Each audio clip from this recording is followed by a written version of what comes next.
इस संसार में सबसे बड़ा पाप क्या है?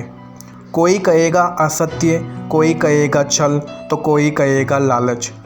नहीं, संसार में सबसे बड़ा पाप है नारी का असम्मान, नारी का मान भंग करना, क्योंकि ये अपराध केवल नारी के शरीर को ही, उसके मन और उसकी आत्मा पर भी प्रहार करती है। फिर प्रश्न ये उठते हैं कि जिसने भी ये अपराध किया है उसे दंड क्या दिया जाए। फिर कोई कहता है शारीरिक पीड़ा, तो कोई कहता है मृत्युदंड। किंतु इस अपराध का दंड निश्चित करने से पूर्व ये जानना महत्वपूर्ण नहीं है कि अपराधी है। संसार का सबसे बड़ा पाप क्या है? गीता के अनुसार सबसे बड़ा पाप दुख है। गरीबी वो दुख है जिसकी चोट बड़े से बड़े वीर को घुटने टेकने पर विवश कर देती है। गरीबी बड़े से बड़े ज्ञानी को और बड़े से बड़े धर्मताओं को धीरज और धन चकनाचूर कर देती है और उन्हें धर्म के मार्ग से हटाकर अधर्म के मार्ग पर चलने को विवश कर देता है। मेरा ये भक्त गरीबी की उसी चरण सीमा तक पहुंच गया है जहां पर बड़े से बड़े वीर और धीर पुरुष अपने घुटने टेक देती है। किस उम्र तक मनुष्य के पाप को भगवान माफ़ कर देता है? पाप पूर्ण स्वर्ग नरक जन्म मृत्यु, ये सवालों सही जवाब आज तक कोई नहीं जान पाया है, लेकिन अलग अलग पुराणों के साहित्यों से हम आपके लिए ये सवाल का जवाब देने के प्रयास करते रहेंगे।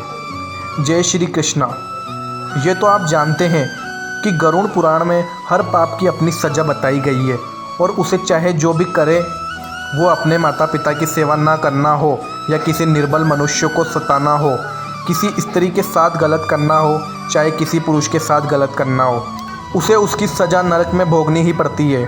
साथ ही गरुड़ पुराण ये भी कहता है नरक में मनुष्य को सज़ा भोगने के बाद एक बार फिर से पृथ्वी पर जन्म लेना पड़ता है। उसे पृथ्वी पर भी दुखों के रूप में पीड़ा और यातनाएं दी जाती है। लेकिन हम आपको बता दें कि महाभारत के अनुसार 14 वर्ष तक किया गया कोई भी पाप मान्य नहीं होता। जी हाँ, 14 वर्ष कर दिया गया कोई पाप मान्य नहीं होता, क्योंकि 14 वर्ष का बालक किशोर अवस्था में होता है। किंतु महाभारत के अनुसार 14 वर्ष के बाद उसके द्वारा किया गया छोटा से छोटा और बड़े से बड़ा कर्मफल सिद्धांत के अनुसार मानव को नरक में ढकेल देता है। इसलिए मृत्यु तक, चाहे वो किशोर अवस्था हो, चाहे वो युवावस्था हो या बुढ़ापा हो, ये सोचिए कि आपको क्या करना है। लेकिन ये मत सोचिए कि आपको पूरे कर्म करने हैं, क्योंकि पूरा सोचना भी एक पाप है, क्योंकि कहते भी है बुरा रंग का बुरा नतीजा। दोस्तों, इस प्रकार इस संसार में सबसे बड़ा पाप नारी का अपमान है। तो आपको वीडियो कैसा लगा कमेंट सेक्शन में ज़रूर बताएं और ऐसी ही वीडियो देखने के लिए हमारे चैनल को सब्सक्राइब करें ताकि आने वाली अगली वीडियो का नोटिफिकेशन आप तक पहुंच सके।